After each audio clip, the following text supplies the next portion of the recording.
يلا نعمل البيتزا دي زي المحلات، احلى منها كمان، مش هقولكوا زيها. وطبعا مفيش حد ما بيحبهاش، ولما بتبقوا زهقانين كده والولاد عايزين يغيروا في الاكل فنقوم نعمل بيتزا. تعالوا نبدا. اول حاجه هنظبط الخميره بتاعتنا، معلقه كبيره سكر ومعلقه كبيره خميره.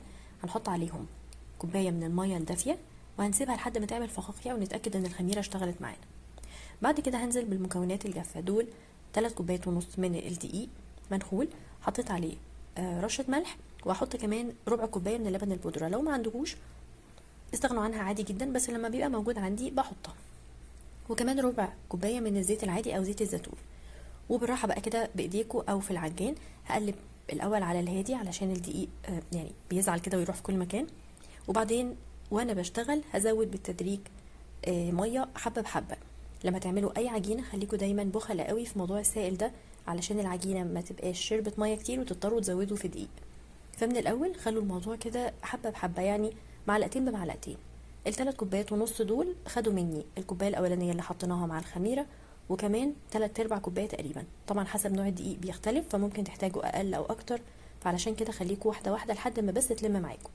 ونفضل نعجن بقى فيها تقريبا 5 دقايق 7 دقايق لحد ما تبقى ناعمه كده.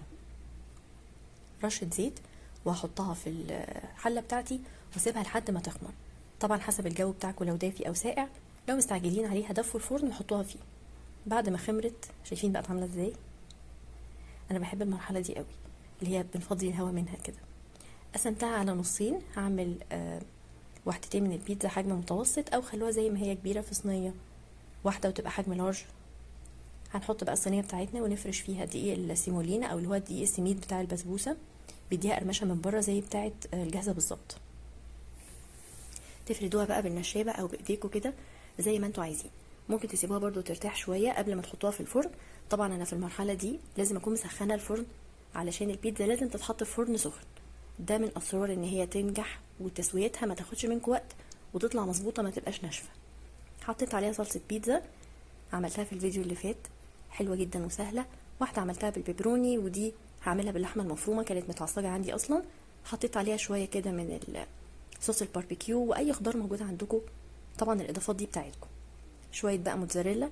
موتزاريلا كمان مهم ان انتوا تبقوا مطلعينها من قبلها بشويه، ما تبقاش متجمده قوي عشان تديكوا مطه حلوه.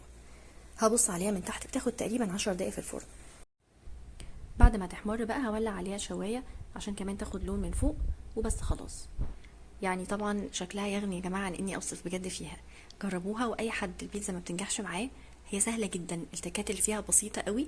يعجنوها كويس، ادوها وقتها في التخمير، سخنوا الفرن حلو قوي قبل ما تشتغلوا. اختاروا نوع موتزاريلا كويس وما تخلوهاش على طول متجمده وتقوموا حاطينها في الفرن. ان شاء الله تظبط معاكم، وبالف هنا ليكم.